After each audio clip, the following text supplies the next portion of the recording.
तो आज हम बात करने वाले हैं 1975 की सबसे कंट्रोवर्शियल मूवी सालों के बारे में, जिसे मोर देन 10 कंट्रीज में बैन किया हुआ है, जो कि एक दांते द डिवाइन कॉमेडी पोएम पर आधारित है। तो इस मूवी को बेसिकली 4 भागों में डिवाइड किया गया है, परंतु मुझे भी नहीं पता ये क्यों किया गया है। तो उसे मारो गोली, हम तो अपनी स्टोरी पर आते हैं। तो स्टोरी स्टार्ट होती है इसके फर्स्ट पार्ट एंटी इन्फर्नो से, जहाँ पर हम 4 बहुत ही नीच बड़ों को बैठे हुए देखते हैं। और इन्हें मैं ये उपाधि क्यों दे रहा हूँ ये आपको आगे पता चलेगा। और ये चारों बड़वे अलग अलग पोस्ट पर विराजमान है, जहाँ पर एक प्रेसिडेंट, एक ड्यूक, एक बिशप और एक मैजिस्ट्रेट है। तो मैं आपको बताता चलूं कि 1944 में वर्ल्ड वॉर सेकंड के बाद इनको इटली पर हुकूमत मिली थी, जिसके बाद हमें दिखाया जाता है कि ये कैसे स्पिरिचुअल को निभाने के लिए एक दूसरे की कन्याओं से ब्याह कर लेते हैं। फिर हम इन चारों गांडुओं को एक बुक में साइन करते हुए देखते हैं, जिसके अनुसार ये इतने बुरे कांड करेंगे कि इनके बाप भी ऊपर से इनको गालियां बक रहे होंगे, क्योंकि इनका मानना था कि अगर ये ऐसा करेंगे तो ये डेविल के और करीब जा सकते हैं, और ये इनका मोटिव भी था। अरे मरुचू दिया हुआ ऐसा भी कभी होता है क्या? जिसे निभाने के लिए ये अपने गार्ड्स की मदद से 4 जवान लोंडों को ढूंढते हैं। उसके बाद ये इन्हें अपनी सिक्योरिटी में रिक्रूट कर लेते हैं, और फिर ये 9 लड़कों को पकड़ के लाते हैं, और फिर उन्हें निवस्त्र होने के लिए बोलते हैं। और जब एक आदमी उनसे बचने के लिए भाग रहा होता है तो वो उसे मार देते हैं शूट करके, और बोलते हैं अबे कहाँ जा रहा है अबे गांडू। और फिर ये 9 लड़कियों को लाकर उन्हें भी नग्न कर देते हैं। फिर हम ईवा की माँ को उससे बचाते हुए ले जाके भागते हुए देखते हैं, जिसके बाद उन 4 बड़वों के सिक्योरिटी गार्ड भी इनका पीछा करने लगते हैं। और यहाँ पर ईवा की माँ समझ जाती है कि वो इनसे नहीं बचने पाले, और दोनों मरने की कोशिश करने लगते हैं, जहाँ पर उसकी माँ तो मर जाती है, लेकिन वो लोग ईवा के पकड़ के उसे बचा लेते हैं। और इस तरीके से अब उसके मेंशन में 8 लड़के और 9 लड़कियां बची हुई थी। तो इस तरीके से इस संस्कारी मूवी का पहला पार्ट खत्म हो जाता है। और चलिए अब सेकंड पार्ट की माँ क्या करते हैं, यानी कि सर्कल ऑफ मैनियक। और ये पार्ट भी दांते द डिवाइन पोएम पर आधारित है। इस पार्ट के शुरू होते ही हम उन चारों बड़वों को 4 नई प्रोस्टिट्यूट को उस मेंशन में लाते हुए देखते हैं, जहाँ पर ऑलरेडी वो 17 गुलाम पहले से ही मौजूद थे। और उन प्रोस्टिट्यूट को वो आदेश देते हैं कि वो सभी एक एक आकर उन 17 गुलामों के साथ उन चारों बड़वों को भी गंदी गंदी कहानियां सुनाए,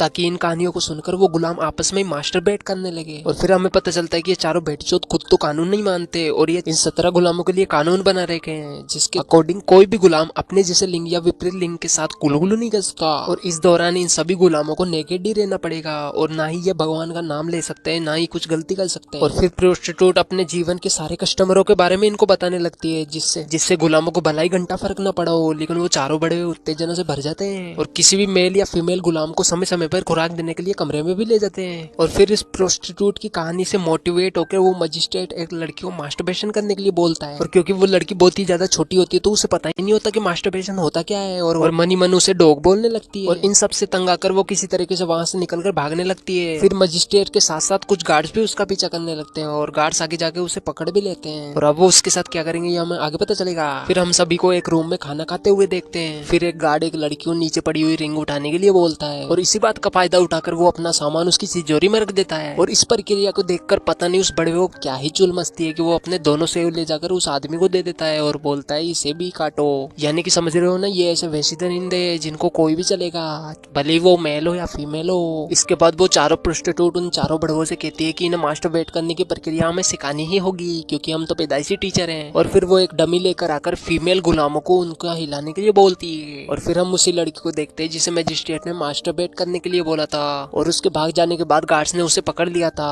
और फिर हम उस लड़की की डेड बॉडी को देखते हैं जिसे उन लोगों ने गला काट कर मार दिया था। और वो सभी गुलामों को वार्निंग भी देते हैं कि अगर किसी ने भी यहाँ से भागने की कोशिश की तो उसका भी असर यही होगा। और फिर हम मजिस्ट्रेट को देखते हैं जो कि अपने कूलों को चेयर पे से उठा लेता है, और बोलता है कि अब हमें इसमें से एक मेल और फीमेल को चूज करके उनका ब्याह कराना चाहिए। फिर वो इन दोनों का शुभ मंगल विवाह कर देते हैं, और उसके बाद उन दोनों को आपस में गुलगुलू करने के लिए एक रूम में छोड़ देते हैं। और जब वो दोनों इस बात को मानकर गुलगुलू करने लगते हैं तो पीछे से तो उन 4 बड़वों में से 2 बड़वों से रहा नहीं जाता, और वो वहां पर आकर उन दोनों को रोक देते हैं। ये तो बड़ी बात हो गई, हाथ आया पर सामान न लगाया। फिर उसके बाद ये दोनों बड़वो उन दोनों के साथ इस क्रिया को संपन्न करने लगते हैं। उसके बाद ये चारों बड़वो उन फीमेल्स गुलामों को डॉग की तरह ट्रीट करने लग जाते हैं, डॉग की तरह खाना खिलाते हैं और जब डालने लग जाता है। अब हम करते हैं इसके थर्ड पार्ट को एक्सप्लेन, जिसका नाम था सर्कल ऑफ शेड। तो ये वाला पार्ट और अगर आप कमजोर रिकमेंड करूंगा कि आप इस वीडियो को पूरा वॉच करें। तो दोस्तों अब थर्ड पार्ट स्टार्ट होता है, जहाँ पर सिग्नोरा मैगी नाम की सेकंड प्रोस्टिट्यूट आती है, और अब वो अपने बारे में सभी को बताने लगती है। वो बताती है कि एक बार उसे अपनी माँ को ही मानना पड़ा था, जिस पर मजिस्ट्रेट बड़वा अपनी अपाइज बुद्धि से बोलने लगता है कि सेक्रीफाइस तो देना ही पड़ता है, इवन लोग बेवकूफ है जो कि माँ को ही सब कुछ अपना मान सेक्रीफाइस कर। इस पर मजिस्ट्रेट काफी ज्यादा गुस्सा हो जाता है, और अब ईवा भगवान का नाम भी लेने लग जाती है, जो कि उन बड़वों की नजरों में एक बहुत ही बड़ा पाप था। और अब गुस्साया मजिस्ट्रेट अपना पजामा खोल के वहीं पर सबके सामने शीट कर देता है, और अब वो ईवा को उसे खाने के लिए बोलता है, और मजबूरन ईवा को ये डिस्कस्टिंग चीज करनी ही पड़ती है। और इस सीन को देखकर मुझे भी दीपक कलाल की एक लाइन याद आ जाती है, छोड़ो।